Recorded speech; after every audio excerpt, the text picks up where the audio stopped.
자, 안녕하셨죠? 벽광입니다. 자, 오늘 이제 정관에 대해서 지금 공부를 계속 해보고 있는데요. 정관에 대해서 오늘 네 번째 시간이죠. 네, 그래서 육침론 정관에 대해서 네 번째 시간인데요. 저번 시간에 이어서 오늘은 정관이 이제 사주 내에서 차지하는 비중이나 역할 이런 것들이 왜 중요하고 또 과거부터 왜 정관의 어떠한 용도가 왜 중요시 여겼는가 하는 것은 이제 앞선 강의에서 말씀을 드렸었죠. 그래서 이제 정관이라는 것이 이제 잘 보존이 되고 이제 그것이 직업적인 요소로 잘 활용이 되면 매우 유리한 측면이 있는데, 자, 그렇지 못하고 이제 사주에서 이제 운이라든가 또는 사주의 구성에 따라서 이 정관이 손상받는 경우도 많이 발생하겠죠. 그거에 따라서 이제 좋지 않은 현상이라든가 이런 것들이 발생하게 되는데, 대표적으로 사주 내에서 이제 정관을 극하게 되는 것은 상관이죠. 그래서 이제 상관이 등장하게 되면은 바로 정관을 깨기 때문에 이제 상관경관이라는 말이 나온 것이죠. 그래서 이제 상관이 견관을 하게 되면 위화백단이라고 지금 제가 여기 올려놨는데요. 위화백단이라는 것은 이제 글자 그대로 100가지 화의 시작, 단초가 된다는 얘기죠. 그것이 된다. 그러니까 여러 가지 재앙이 될 수 있을 만한 그런 현상들을 겪게 되는데, 그것이 100가지나 되는데 그것의 시작이 된다, 이런 좋지 않은 그런 의미의 이런 문구가 이 상관경관 위화백단이라는 뜻입니다. 그러니까 이제 이 상관이 경관, 즉 정관을 보았다는 것은 정관을 깨임으로 인해서 발생할 수 있는 요소들이 여러 가지로 나타나게 된다는 것이죠. 그것 때문에 이제 드디어 상관의 등장은 정관을 중요시 쓰는 사람에게는 매우 불리한 것이다, 이렇게 우리가 생각을 하게 되는 것이죠. 그래서 이제 앞선 강의에서 가장 중요한 정관의 용도로 활용되는 방식이 관인상생의 형태죠.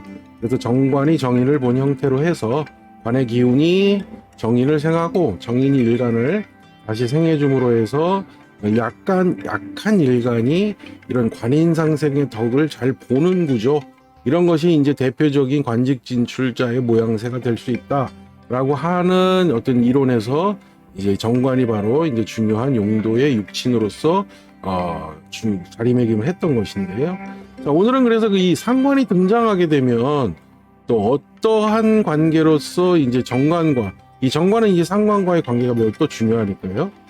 또한 관계로서 이렇게 다자간의 관계가 형성되는가, 그거 한번 잠깐 보시면서 이 상관경관 위화백단, 그래서 그냥 위화백단이라는 말은 잘 안 쓰고 상관견관이라는 말을 주로 쓰는데, 이런 형태가 됐을 때가 이제 여러 가지 형태로 상정할 수가 있는데, 그 부분에 대해서 한번 보도록 하겠습니다. 자, 그래서 여기 지금 나와 있는 것들을 보시면요, 이제 위에 나와 있던 설명했던 부분들은 이제 앞에서 설명했던 상관경관의 이제 해석이겠죠. 예. 자, 근데 첫 번째에 이제 상정할 수 있는 5가지 정도로 정리를 해봤어요. 더 많은 경우가 있겠지만 일단은 압축을 해보니까 이제 5가지 정도는 이해를 하시는 게 중요할 것 같아서, 자, 첫 번째는 사주 원국에 일단은 상관이 생재하는 모양이 이루어져 있는 상황에서 정관을 봤다는 것은 사주 원국에 있다는 얘기죠. 예. 그렇게 되면은 대체적으로 이 상관이라고 하는 것이 정관을 1차적으로 무조건 깨는 게 아니라 중간에 정제라고 하는 육친의 걸름, 통관의 요소가 그러니까 이 정제를 통관을 해서 거쳐서 정관으로 가기 때문에 이런 경우에는 그렇게 해의 작용력이 크지 않습니다. 정관을 일방적으로 깨지는 않거든요. 일단은 정제의 완충 지역이 있고 상관생제라고 하는 모양이 일단은 자기 중심적인 역할을 통해서, 능력을 통해서 재성, 즉 돈을 번다, 이런 행위로 연결되는 하나의 사이클이라고 말씀드렸죠. 이것이 존재하기 때문에 이것을 통해서 다시 정관으로 역할이 또 이어지기 때문에, 이러면은 이제 이런 것을 통해서 사회적인 어떤 영향력이라든지 자리, 이런 것들 만들어내는 요소로 연결되기가 쉬워서 오히려 이것은 이제 나쁜 작용보다는 어떤 직업적인 요소의 영역에서 상관생제의 역할이 좀 더 확대되면서 정관의 역할까지도 연결되는 구간으로 보시면 될 것 같습니다. 그러나 이제 가끔 사주 구조에 따라서는 상관생제를 하게 되는데 사주 원국의 정관이 같이 있으면서 상관 바로 옆에 붙어가지고 재보다는 정관이 더 가깝다 이러면은 이제 상관 경관이 일어나면서 재도 있지만 어떤 통관의 완충지의 역할을 잘 못하게 되면 이제 상관 경관의 역할이 되겠죠. 자, 그렇게 되면 아무래도 이제 피해를 보는 구조로 가겠지만은, 그러나 앞서서 이제 말씀드린 내용대로 이 연결이 되면은 그렇게 큰 문제가 되지는 않는 경우가 꽤 많습니다. 근데 우여곡절은 겪겠죠. 자, 그 다음에 두 번째는 사주 원국에 상관 폐인이 되어 있는데 사주 원국에 이제 정관을 만난 경우죠. 그러면 상관 폐인이라는 건 뭡니까? 이 상관이 이 정인을 만나서 이 정인이라는 것이 상관을 재화시켜 주는다 그랬죠. 정인이 상관을 극함으로 인해서 상관이 함부로 날뛰지 못하도록 이렇게 제압을 해주는 요소라고 그랬어요. 이런 것이 이루어진 상황에서 정관이 존재한다. 이러면 당연히 함부로 상관이 날뛰지 못하겠죠. 정관을 함부로 깨지 못한다는 거죠. 그래서 이런 경우에는 이런 정관이 함부로 날뛰지 못하는 상관 덕에 보호를 받으면서 관인상생으로 이 정인을 활용할 수 있게 되는 역할이 되니까 나쁘지 않겠죠. 그래서 대체적으로 이런 구성이 좋으면 관의 조직에서 내가 나름의 어떠한 개인적인 영향력이라든가 능력을 발휘하는 그런 요소로 해석되기도 합니다. 관 조직 내에서 내가 하여튼 어느 정도 내 개인적인 능력을 발휘할 수 있는 그런 역할이라든지 그런 부서라든지 그런 자리라든지 그런 걸 갖는 경우도 많죠. 그러나 여기에서도 위에서 1번 첫 번째 설명한 것처럼 상관이 폐인이 돼 있는 구조가 잘 돼 있으면 좋은데 오히려 이 상관이 정인으로부터 폐인받지 못하고 오히려 정관 옆에 붙어가지고 이제 그 정관을 깨면은 이 폐인 역할이 잘 안 되면 또 피해를 보겠죠. 자, 두 가지 경우 다 모두 이게 사주 원국에 있을 때를 설명드렸었고요. 이런 것이 이제 운에서 정관이 다시 온다. 그렇게 되면은 아무리 상관생제, 상관폐인이 돼 있다 하더라도 새로 등장하는 이런 운에서 오는 정관은 어쩔 수 없이 상관, 경관의 역할이 이루어집니다. 그래서 대체적으로는 이제 이럴 때 어떤 신상의 변화가 일어나죠. 직장의 변동이라든지 직장에서 파직을 당한다든지 아니면은 관해로부터의 피해를 본다든지 하는 그런 대운의 영향력에서는 벗어나기가 좀 어렵습니다. 그거는 염두에 두시고요. 그 다음에 이제 사주 원국에 이제 관인상생이 돼 있는데, 상관이 있다. 관인상생이라는 건 우리가 앞서서 설명드린 대로 뭐예요? 관이 인성 정인을 통해서 일간을 생해주는, 관을 통해서 인성을 통해서 일간을 생해주는 구조니까 대체적으로 조직체 인연 관리자, 인연자 또는 우리 흔히 말하는 공무원 사주 이런 식으로 얘기할 때 그런 게 등장하죠. 자, 이런 것이 있는데 이럴 때는 가급적이면 상관이 등장하지 않은 것이 오히려 이제 좋겠죠. 그러나 어쩔 수 없이 상관이 등장하게 되면 결과적으로 잘못하면은 이 관을 깨게 되는데 이제 위에서 설명되어 있던 이제 상관 폐인이 역할이 어느 정도 이 인성의 역할이 상관을 폐인해 주느냐에 따라서 이것이 이제 그 인성의 역할이 중요하게 작용하겠죠. 그래서 이제 이것이 이제 확실한 제압이 되는 구조로 된다면은 관인 상생에 큰 문제 없이 위에서 설명한 대로 또 역시 관 조직 내에서 내가 일정한 능력이나 개인적 영향력을 발휘하고 그런 쪽으로 해설이 되겠지만 이제 확실한 상관 폐인의 어떤 역할이 이루어지지 않게 되면은 역시 상관 경관의 역할로 인해서 자리가 위태위태 할 수 있는 요소들이 빈번하게 발생할 수 있다. 이렇게 보시면 될 것 같습니다. 자, 네 번째로 보시면요. 사주 원국에는 상관이 있는데 그 다음에 정관이라는 것이 이제 사주 원국에는 없어요. 그러다가 대운에서 정관이 등장한 거를 상정한 겁니다. 이거는. 자, 그렇게 되면은 밑에 이제 반대되는 경우죠. 사주 원국에는 정관이 있는데 이제 그때는 사주 원국에는 상관이 없었다가 이것이 이제 대운에서 상관을 만나게 되면 이것이 자 모두 상관 경관의 요소가 되는데, 자 이렇게 되면 대체적으로 피해를 더 많이 보는 경우는 네 번째 경우가 더 많이 봅니다. 즉 사주 원국에 이 상관이 있어서 정관을 만나지 못하다가 이 대운에서 정관을 만나는 경우에 더 피해를 많이 본다.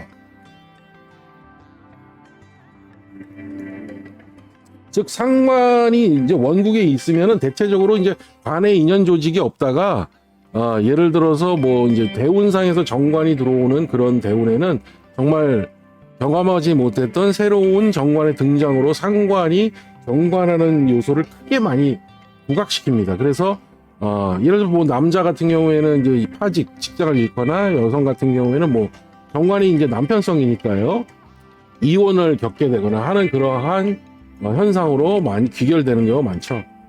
반대로 이제 사주 원국에 정관이 있는데 상관이 없어서 상관이 경관하지 않는 그런 구조로 있다가 대운에서 이제 상관이 들어서면은 이제 상관 경관을 하겠죠. 그러나 네 번째 경우보다 피해 상태는 훨씬 더 적습니다. 그러나 이제 그 피해 양상은 비슷하겠죠. 뭐 관을 깬다거나 하는 면에서는 직장의 파직이라든가 아니면 이혼수라든가 이런 것이 등장하게 되는데 훨씬 강도가 약합니다. 그래서 상관이 정관을 깨더라도 이 원국에 있는 정관의 주요 기존 세력이기 때문에 그 운에서만 작동하는 한시적인 영향으로 보기 때문에 그 피해 정도를 네 번째보다는 훨씬 적게 상정하는 것이 이 다섯 번째죠. 그래서 어쨌든 둘에는 상당한 차이점이 있다. 강도의 차이점이 있다. 이렇게 보시면 될 것 같고요. 자, 그래서 요번에는 실례로 한번 보겠습니다. 자, 요 실례사주를 한번 보게 되면요. 예시로 들어온 거를 보시면 지금 기토 일간이 5월에 태어나서 이 편인인 화가 왕하죠? 화가 굉장히 왕합니다. 그러니까 화가 엄청 강력한 계절의 여름철이죠. 그럼 화생토를 해줄 수가 있으니까 기토가 매우 일간이 신왕하죠. 그러니까 신왕하다 이렇게 표현하는 거죠. 월지를 얻었으니까요. 자, 그런데 이 사주에서 이 기토가 시주에 보면 상관을 얻었습니다. 그러니까 토생금의 영향력은 좀 잘 되는 편이죠. 왜? 신왕하기 때문에 토가 금으로 기운이 빠져나가는 설기력이 좋다 이렇게 볼 수가 있겠죠. 자, 근데 사주 원국에는 지금 다른 자리에는 이제 상정을 안 했기 때문에 여기에 이제 정관이 없다고 상정을 하게 되면요. 일단 신앙한 기토 일간이 경금의 상관의 설기를 잘 하고 있는데 뭐 이 대운에 이 사주 내에서 대운이 역행한다고 한번 보겠습니다. 그러면 무월주니까요. 정사 그다음에 병진 그다음에 을묘 갑인 그다음에 개축 임자 이런 순으로 가겠죠. 이거는 대운이 이제 역행한 겁니다. 역행했다 이렇게 예시를 들게요. 자, 이렇게 되면 어디서 만나나요? 정관을 바로 여기서 만나죠. 갑인대운에서 위아래 이런 갑인 똑같은 갑목하고 같은 목의 기운으로 구성이 된 간여지동이라고 합니다. 이런 위아래가 같은 음양오행으로 되어 있는 간여지동.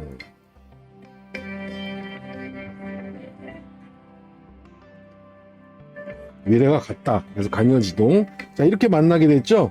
자, 이렇게 되면은 정관이 굉장히 강력한 힘을 밑에 통근을 하면서 힘을 얻으면서 이제 사주 내로 등장하게 되죠.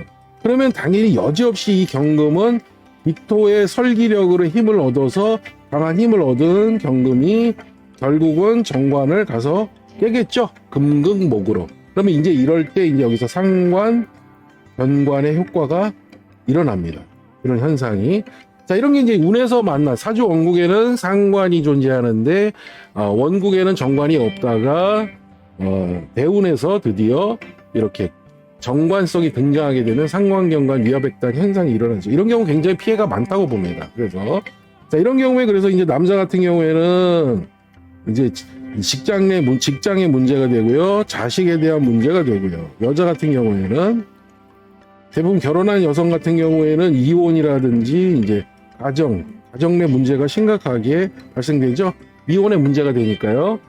자, 그 다음에 이제 여기 이 사주 원국의 구조에서는 지금 식사 상관이 있는데 여기에 보면은 재의 개입이 없습니다. 그래서 지금 상관생재가 되지 않는 모양인데, 일단 뭐 상관생재가 되는 사람 같은 경우에는 재가 이제 어디에 따라 있느냐에 따라 좀 다르겠지만, 상관생재가 만약에 존재한다 그러면 이것이 잘 통관시켜주는 요소로 앞쪽에 재가 나와 있으면은 아무래도 상관생재로 대운이 들어오면은 중간에 완충을 하겠지만, 이런 재가 뒤쪽에 와 있다거나 존재하지 않는다면 여지없이 이 상관은 재를 보지 않음으로 인해서 그 역할이 관을 깨는 역할로 몰입을 하죠.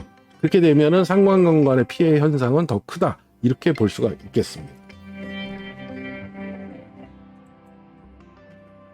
자, 그래서 지금까지 상관경관이 되면은 어떤 식으로 사주 내에서 구성되느냐, 또는 대운에서 운에서 만나는 것이 어떻게 구성되느냐에 따라서 여러 가지 현상이 좀 다르게 해석되는데, 그것을 5가지 정도로 압축해서 간략하게 살펴봤고요. 그다음에 이제 신례사주로서는 대운상에서 정관이 들어오는 경우를 하나를 상정해서 여러분들께 한번 설명을 드려봤습니다. 그만큼 정관이라는 것은 이 상관을 보는 관계에서가 이 해석에 여러 가지 피해 양상이 나타날 우려가 많기 때문에 주의를 기울여서 해석을 해야 되는 것이 이제 이 상관경관이죠. 그래서 정관을 공부할 때는 정관의 개념이나 역할도 물론 잘 이해를 하셔야겠지만, 이 상관과의 관계도 심도 있게 관찰해야 되는 그러한 육신성입니다. 물론 이제 우리가 앞선 강의에서 상관에 대해서 이제 배울 때 상관 경관은 그때도 이제 다뤘었습니다만, 정관의 입장에서는 이 상관의 경관이 굉장히 중요하기 때문에 이걸 좀 더 심도 있게 한 번 더 여러분들께 정립시켜 드리기 위해서 좀 구체적으로 말씀드렸죠. 자, 오늘은 그렇게 해서 상관경관의 어떠한 현상에 대해서 한번 정리를 해 봤습니다. 또 다음 시간에 뵙도록 하겠습니다. 자, 지금까지 벽강이었습니다. 감사합니다.